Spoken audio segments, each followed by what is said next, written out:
Hello everyone, and welcome to another Makerspace challenge. Today we're doing something really simple and fun. It can be done with a number of different shapes. I'm going to show you two examples, and what I'm calling this is shifting shapes. Now I saw this online in various ways, but I saw the people using drawing tools, compasses, protractors, that sort of thing. And I was trying to figure out a way to do this in a more simple format, that we don't have to use that, just using our pencil and having some fun with some shapes. So I was playing around with it and realized that just simple math dictates that we can do this. Now what I'm going to do, let's start with any kind of circle. This is a lid from a frozen juice container. Any circle will do. If the larger the circle, the bigger piece of paper you need. Okay, and I'm going to put a small dot in the middle. And what I'm going to suggest, you don't have to do this, but what I'm going to suggest is draw a little line if you can. I'll use a marker to do that. But draw a little line if you can as your reference point, and I'll show you what I mean in a second. So what we're doing here is, let's start at the top. I put my pencil on the dot, okay, and I put my reference line there, and I'm drawing a circle all the way around. And because I know where my point is and I have my line, I can move my circle off. That's fine. So I have one circle. We're going to draw circles all the way around. You're going to see what a really cool design it makes. Now, ideally what you want is to have move around equal distances. I'm going to go counterclockwise. So we're basically moving our circle around the dot and drawing more circles. Okay, you don't have to have a reference point, but I just find it just a little easier. So I'm going to try to keep my distance the same. So this is the distance between my two circles. You can measure it to make sure that it's the same distance all the time. That takes a little more time, but you can freehand draw it first to see how you do. So I moved it over a little, and I'm rotating it around this one point. So my starting point is always this dot. Okay, so there's my last circle. Now, and I want to try to have that line pointing at the dot if I can. And there's the next one. Okay, and there is the next one. Now I'm going to keep going all the way around, and it surprisingly doesn't take that long. And the result is pretty cool. And I'm going around again, and I'm always starting from the dot and using my reference point. And you're always up against the pencil. All right, it's always bang right up against the pencil, and that's where and then you press down and go around the circle. Yeah, it's a little harder the bigger the circle, because you have to hang on to whatever object it is you made. You can always cut a circle out as well. It doesn't matter. And like I said, it could be any size. So if we go like this, and as you can see, it's starting to look pretty cool. And you don't have to finish it. You can go halfway around and use your design that way. So you go around this way and keep going. We're over halfway. So as you can see, it doesn't take very long. Still put my pencil on there because I don't want to get it too off. There you go again. And another one. So this is what we're calling shifting shapes. I'm not sure what the technical name is. I'm sure there is one, but I don't know. I think it's pretty sure it'll be a math name of some kind. Now this is where you can't quite see what I'm doing, but I'm doing the same thing. I'm just going around until I get to my original circle, which is this one up here. Okay, and I'm trying to make the space is kind of equal distance. And if they're off a little bit, that's okay. It doesn't matter. All right, we're not going for 100% precision here. We're looking for the effect more than anything else. And go around there. Pencil my line. And going around. Another one. Around. I'm getting close because there I am. Now I have to make a decision.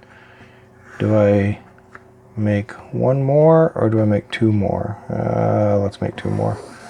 One there, and then one right there. And now we are done.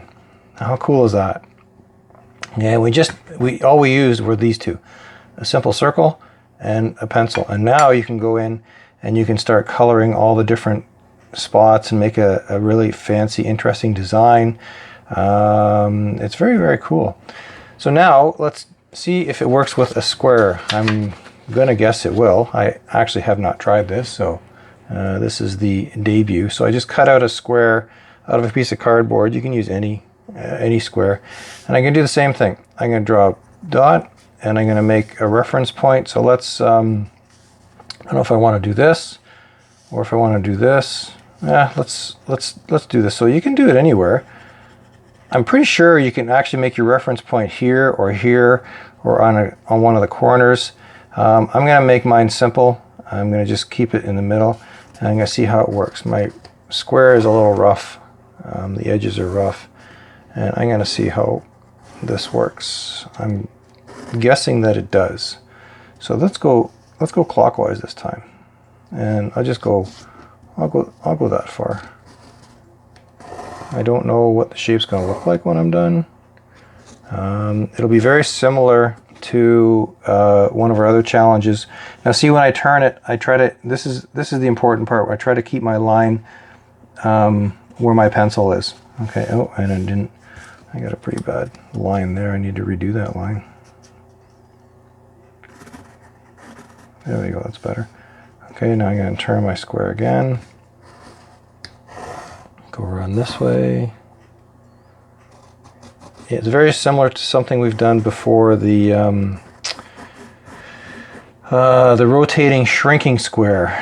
But in this case, we don't have to measure, whereas the shrinking square we did have to measure. We had to measure a point on each square, and the squares actually got smaller as it rotated, if you recall that one. And then we'll go around again. So it is making kind of an interesting shape as we twist it around. So it kind of has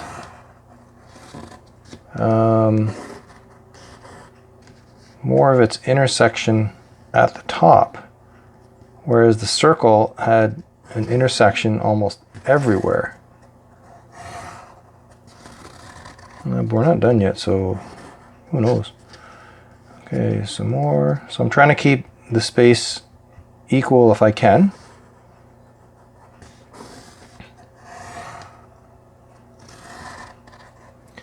It's becoming very busy up here in terms of the different spaces. Now I don't know how that would look if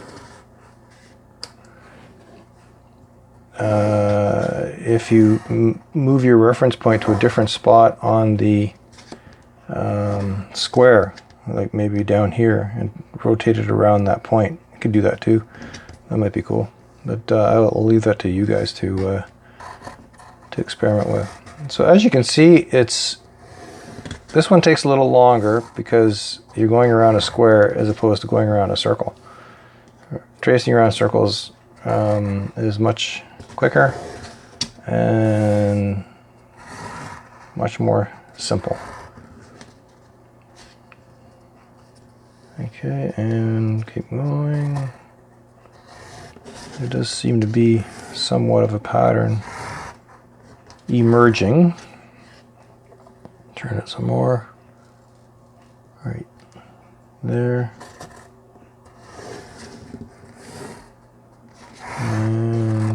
Now we're really over, now it's getting a little harder to keep track of where I am.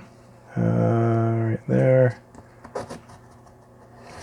So there is some kind of a pattern forming here. It's kind of neat. You know, this is very similar to programming on Scratch as well. You know, rotating your square so many degrees each time. A number of you have done that during Hour of Code. Okay, and you can see because my square is not really smooth, my lines aren't smooth either.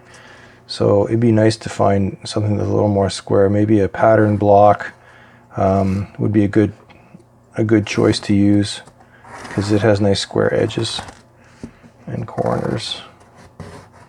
You know, not like my roughly cut out piece here. Okay, so as you can see, we are getting a pattern of some type. And go around here. That's good.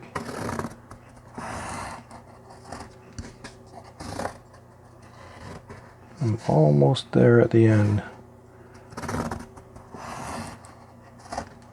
I'm just curious how this looks. That's why I'm